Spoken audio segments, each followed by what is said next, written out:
Hello, and welcome to the first podcast of Speaking of Bitcoin. This is your host, Chet Young, and I'm in studio with Austin Young. And today we're going to take people from not knowing or understanding anything about Bitcoin whatsoever and giving them a pretty good, beginning, pretty good start to what Bitcoin is, how it came about, and what's the uses, and maybe where it goes in the future. So Austin, I just hand the reins over to you and let you get started. Okay, so you might be wondering, what is Bitcoin? Bitcoin is a digital, cryptographically based, peer-to-peer currency. Peer-to-peer means, to me, sound like computer to computer. Is it something along that nature, or? Yeah. So there's no central authority behind Bitcoin.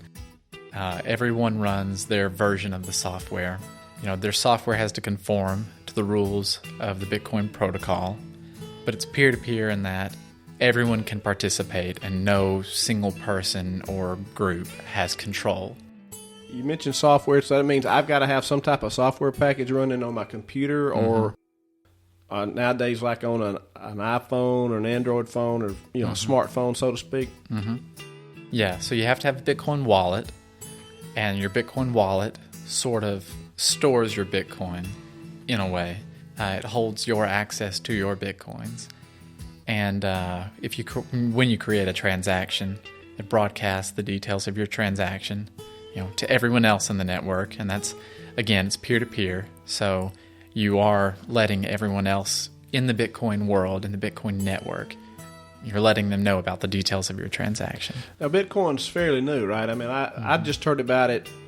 Well, I heard about it briefly, probably from you, maybe a year and a half. Actually, might have been even 2 years ago that I heard about it, but I really didn't let it sink in to what Bitcoin was or what it could be, because I'm kind of like most people probably, that hey, it kind of sounds yeah, right, that's going to be something that's going to last. No, you're wasting your time and energy even thinking about Bitcoin. From there to hey, all of a sudden it's looking like it could possibly be truly viable. So what exactly is a Bitcoin, and how did it get started? Bitcoin started in 2008 or 2009 by a person who went by the name of Satoshi Nakamoto. And Satoshi Nakamoto, we believe to be a pseudonym. It's kind of like John Doe in Japanese. It's an extremely common, sort of generic name. So we don't know exactly why the creator of Bitcoin wanted to remain anonymous, but he chose that anonymous name and went to some great lengths to preserve his anonymity. So some people have tried to track down the creator, but no one's really been able to solve the mystery. Some people actually believe that no one person created Bitcoin, but that it could have been a small group of individuals. Some people believe that the NSA itself actually had something to do with the foundation of Bitcoin. That'd be crazy, wouldn't it? Yeah. But yeah, started in 2008 or 2009 by Satoshi Nakamoto. So how did he start it? First, he thought about it for years. So Satoshi definitely had a background in cryptography, maybe computer science. Had to have been a very intelligent person. And so he thought about Bitcoin and the structure of it for years. And I think he wanted to create some kind of digital currency. It's not backed by government. I think he may have had some libertarian leanings.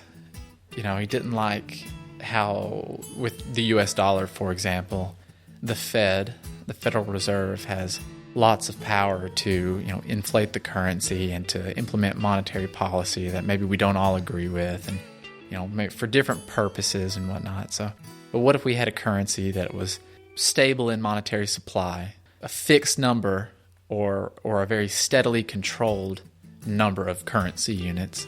And what if it couldn't really be manipulated? So he was trying to think about that for a long time. And I think over the course of time, I think he figured out all of the pieces to the puzzle. And so he began writing the first Bitcoin software. And I forget how long that supposedly took him, a year or so, I believe. He wrote that software, and he published information about Bitcoin to, I think, a cryptography newsletter, like an email newsletter or whatever. So it's just a bunch of other cryptography enthusiasts. And so I think, they kind of toyed with it for a little while, and eventually it started to get kind of popular. The tech news website Slashdot published an article about it, and that's when it sort of first started to take off. It had a little explosion of popularity. I think that was in 2009. By today's standards, it was still very, very niche, but that was its first big bump in popularity. Again, I take it's an electronic currency. Yeah. Somehow, at one time, there were like 0 Bitcoins, and now Bitcoins are starting to appear. So how did the first Bitcoin appear? Are there going to be unlimited Bitcoins that will go on forever, or what makes it a truly valuable currency? First, what makes it a valuable currency? We use currency to trade for goods and services, and for a currency or a money to have value, it's got to be easily tradable. You need to be able to carry it around easily. Gold is a good store of value, but it's not necessarily the best currency because it's kind of hard to carry a lot of gold. Although a small amount of gold carries a lot of value, but it's heavy. It's not very easily dividable. But so we want a good currency or a good money, be easy to carry. We want it to be kind of scarce, so you wouldn't use sand as a currency because anyone could just go get a bucket of sand. It would cost, to transact any large amount of value with sand, you'd have to have truckloads and truckloads of sand to be really worth anything. So you need it to be scarce, and you need it to be fungible. So each unit of the currency needs to be the same value of that same unit of currency. So 1 Bitcoin needs to be worth the same as every other 1 Bitcoin. So just like every $5 bill is worth the same as every other $5 bill. Unless you get someone's autograph or something on it. And it needs to be divisible. Like I said, you want to be able to express or transact in any value. You wouldn't want to only have $5 bills and $10 bills. How do you express $7 or $1? So your currency needs to be divisible or able to express all these different values. And so Bitcoin is highly divisible. First off, there's going to be 21 million Bitcoins, but each Bitcoin is divisible to 8 decimal places. So you can represent a huge range of values because it is so divisible. As to where the first Bitcoins came from. So Bitcoins are created in a process that's described as mining. And it's described as mining because Satoshi came up with an algorithm by which to create and distribute all of the Bitcoins. The algorithm sort of followed an asymptotic distribution, if that's the right way to say it. The number of Bitcoins created per year started off high, and it decreases and decreases over time until at a distant point in the future, it reaches the final number of 21 million. So we're about halfway. We're a little over halfway there. I think right now. 21 million? Yeah. I think we crossed 12 million Bitcoins created pretty recently. Because of the way that they're distributed, starting off with a lot and then diminishing over time, it's very similar to how we extract oil from the ground and how in actual mineral mines and gold mines and everything, how we actually get the resources out of the ground. At first we dig this mine and it's very easy to get the resources out. You get all the low-hanging fruit first, so it's flowing like coal or whatever. You're getting a lot at first because you start your mine right there where all of it's deposited. But over time, you get all the low-hanging fruit, and then you have to work harder and harder to get all the rest of it. So the amount that you're able to recover decreases and decreases until it's just a trickle and until it eventually dries up. So there's 21 million going to be released, and you said there's approximately 12 million that's been released already. So how much more time is it going to be before the remaining of the 21 million will be released? It's going to be a long time. I forget the number exactly, but I believe we'll have 90% of all the Bitcoins created here in the next 10 years or so, something like that. For that last 10%, it's going to take a very, very long time. So it's a lot like gold in the fact there's a limited number of it. And gold in and of itself, people like to refer to it as deflationary, right? Because since there's a limited quantity of it, that helps with the value of it. So you assume or think the same thing's going to happen with Bitcoin?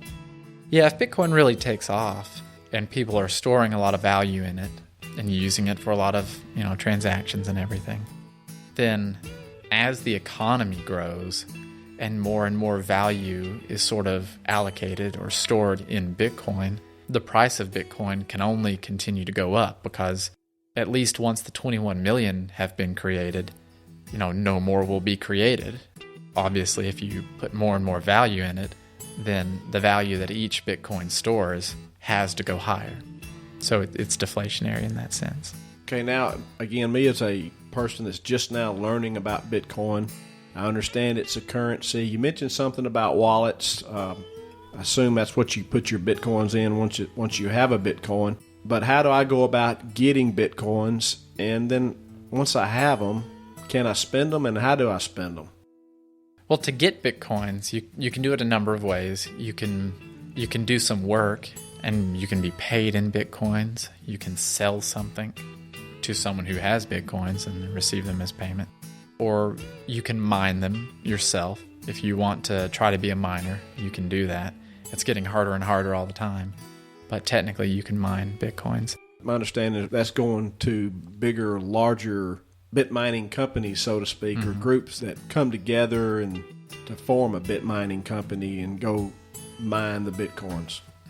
Yeah. It's starting to become so difficult now that you can't really do it as a hobbyist. You have to invest a lot of money. And as just an individual, even if you do invest the money required to get the hardware that you need to mine Bitcoins, it's still not easy, and certainly not guaranteed that you'll make your return on investment. Could take some time. I mean, if you did, you might get it back, you might not. Odds are, probably like you said, at this point in time, you personally wouldn't get it back. It'd be tough. It's certainly not guaranteed. Another way to get Bitcoin is to go buy it at an exchange. There are multiple exchanges that exist, just like stock exchanges and currency exchanges. So you have to go to those exchanges, create an account, and transfer your currency, be it US dollars or euros or whatever. You have to transfer your currency into that exchange, and then you sell your currency and buy Bitcoin. So then that exchange that you buy the Bitcoins at, they'll sort of have a wallet for you on their servers, and that wallet sort of holds your Bitcoin. And so then if you want your Bitcoin out of that exchange, you can just transfer it right out to whatever other wallet that you want to use. Or back into your bank for cash. If you sold the Bitcoins. If you sold it, okay. Then yeah, you could have the cash. But one of the better ones here, I guess, for us in the States to use was Coinbase, right? Mm-hmm. Coinbase is a good site. They have a good service. They allow you to pretty easily buy and sell Bitcoins here in the U.S. They're not a real-time exchange like other exchanges that allow for more complex orders that are higher speed, that the prices fluctuate very quickly on. Coinbase just allows you to buy or sell at that instant. They're really convenient in that when you buy Bitcoin, they will directly debit your bank account, the bank account that you link with Coinbase. And when you sell Bitcoin, they will directly deposit the cash into your bank account. That's really nice. Extremely useful in that aspect. Mm-hmm. I mean, I think that probably makes getting Bitcoins fairly easy, especially for the person that's just getting started with Bitcoin. Somebody that just wants to go out and buy a Bitcoin or two or a piece of a Bitcoin right now. Mm-hmm. And then once they've done that, then if they've got another wallet, they're easily transferable, right? Mm-hmm. Oh, yeah. And if you can actually have things called paper wallets, but don't want to get in too detailed at this point in time. Okay, let's say I wanted to send you a payment, Austin. Mm-hmm. What's it look like and what's involved in it, and how easy, how quick can it happen? Well, it's really easy. So if you want to send me a payment, you have to go to your Bitcoin, your wallet, and so you enter in my public address. First of all, everyone has, if you have Bitcoins, then those Bitcoins are allocated to a public address. So when you want to send Bitcoins to me, you have to have my public address. So you'll take my public address and you will enter that address into your Bitcoin wallet. You'll enter in how many Bitcoin you want to send me. and then pretty much you just hit send. And it's really fast. Generally the transaction makes it across the network very quickly. So I've paid people back for splitting a lunch or splitting dinner, and I've paid them back in Bitcoin on a couple occasions. And as soon as I used an app on my phone, and as soon as I hit send, immediately it showed up on their phone. So it's instantaneous virtually. It's like sending an email. But those transactions, when they're first sent, you may see it immediately. It may sort of arrive instantly. But those transactions are not yet confirmed, because every 10 minutes, or roughly on average, all of the Bitcoin transactions that have elapsed in that last 10 minutes or so are kind of grouped together, and they're all confirmed and then sort of bound in a block. So everyone worldwide? Mm-hmm. Okay. And that block of transactions, once it's verified, is added to the global Bitcoin public ledger called the blockchain. And like I said, so when you create a transaction, generally on average it takes 10 minutes or so for it to be actually confirmed and validated and set in stone. Whoever you're paying will take receipt, and they can feel confident that it will be confirmed. I mean, is there a shot that it won't get confirmed? There's somewhat of a chance that it could be rejected, or that it's a false payment of some sort, and that's generally called a double spend attack. There's the possibility on the Bitcoin network that if someone has enough computing power, that they can sort of spoof their own transactions. They can spend coins that they have more than once. Thus, it's called a double spend. So if you take receipt of a transaction, before it has been confirmed, it's possible that you could be receiving Bitcoins that have been double spent, which would be an invalid transaction. But it's extremely difficult to create a double spend transaction. You'd have to have a vast amount of computing power, huge amount of resources. For someone to actually want to implement a double spend attack, the amount of money, or Bitcoin that they're going to, or maybe I should say the amount of value that they're going to try to get out of that transaction is going to have to be greater than the amount of time, effort, and energy that they put into creating their ability to create that double spend transaction. And it's estimated that right now it would take hundreds of millions of dollars of computing power and resources to create a double spend.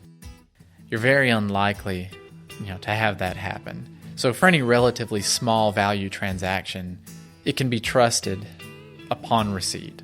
You don't necessarily have to wait for the confirmations for it to be in a block and confirmed to proceed with your transaction. So you can buy things in person.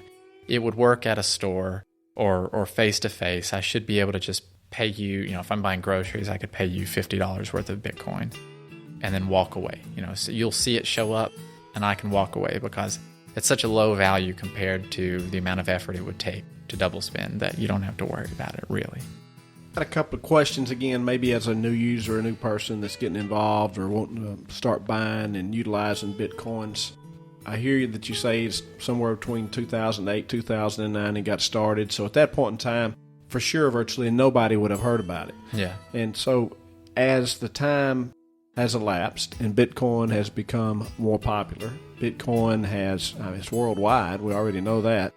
Governments are seeing, they're seeing this new currency happen. People are utilizing this new currency.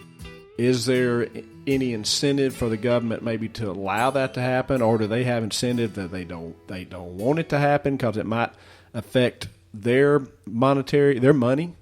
It's an interesting question, and I feel like there's a little bit of incentive on both sides. If Bitcoin were to really take off and really become, it's a global currency in that people all over the world use it.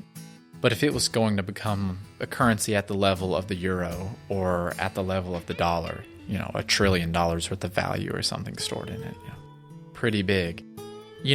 Governments like the U.S. government, they would have a problem with it. They would want it stopped because it might start undermining their ability to to inflate the dollar, or to collect taxes. And since it is, deflationary, at that level, it should keep steadily growing in value over time. And if people see that it's growing in value over time and their dollar that they have in their bank account is steadily decreasing in value over time, you might get this positive feedback loop where more and more people sell their dollars and their euros and more people buy Bitcoin. So the value of the dollar would drop, and suddenly, governments have a harder time maybe paying their debts and everything, so they have to print more money to pay their debt, which further devalues their currencies. And so you could get in this possible future scenario where Bitcoin sort of does undermine these large governments and everything. So there is that incentive for them to maybe kind of stamp it out ahead of time, kind of kill it. But Bitcoin does, because of its unique properties, it does present possible economic gains in and of itself. It's a very efficient currency. It's easy to send large amounts of value back and forth. You can send these values very, very quickly and with very, very low fees. So it's kind of low friction in a way. So that efficiency increase alone should boost the economy. And there are business models that are possible with Bitcoin that aren't really possible with cash or credit cards. So, cash, of course, you can't use to transact online, so you can only use it in person. And credit cards, you can use in person and online, but they have, credit cards have relatively high fees. So every credit card transaction has a base fee, that's going to be 25 or 30 cents or something in that range. And then they charge a percentage of the transaction on top of that. So dollar or sub-dollar transactions aren't really practical with credit cards. You can do it on sites like iTunes and Amazon and with Google, buying music and things like that. But that's only possible because those companies are so big that they've been able to directly negotiate lower fees with the credit card companies. So for anyone else, for any mid to small business, you can't have these small transaction sizes. It's just too expensive. So there are businesses that maybe would like to exist to sell kind of small package content, but they can't do it online. So with Bitcoin, you can it enables you to send these small amounts, these small values, because the transaction fees are so low. So if you wanted to sell an article online, you could sell it for a quarter, and you can't do that with a credit card, but you can do it with Bitcoin. That's pretty amazing in and of itself right there. I think a good example of that would be a little small mom and pop shop. Maybe a lady or somebody wants to start selling ribbons for babies, and it's not an easy thing for them to do is to get that merchant account. A lot of times merchant accounts are not easy to do, and then they got to pay that fee that you brought up, whereas they could become a Bitcoin merchant, so to speak, accept Bitcoins for those baby ribbons or hair bows or whatever they're selling, and be able to get off the ground relatively quick doing that type of business. That's right. Bitcoin kind of allows you to be your own bank. You don't have to have anyone process the transactions for you. You just have the software run on your computer. It's free and open source, and you have the ability to manage your Bitcoin yourself. Wow. And like we said before, it looks like it's going to be a deflationary currency. So Bitcoin's got its start 2008, 2009 time frame. That means it's been going on about four and a half years. I think it actually had its 5th birthday recently. 5 years old. Okay, and so we're in November of 2013 as we do this podcast today. Bitcoin, I guess when it first started out, was virtually worthless, I guess, with Mr. Satoshi starting mining the first coins. That's right. Nobody knew about him, and he had his own coins, to the point where I think you just found something on the Google.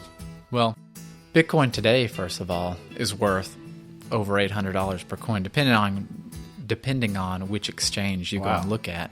But yeah, I read just a little bit earlier that the phrase "buy Bitcoin" is catching up and about to pass the phrase "buy gold" as far as Google's search results go.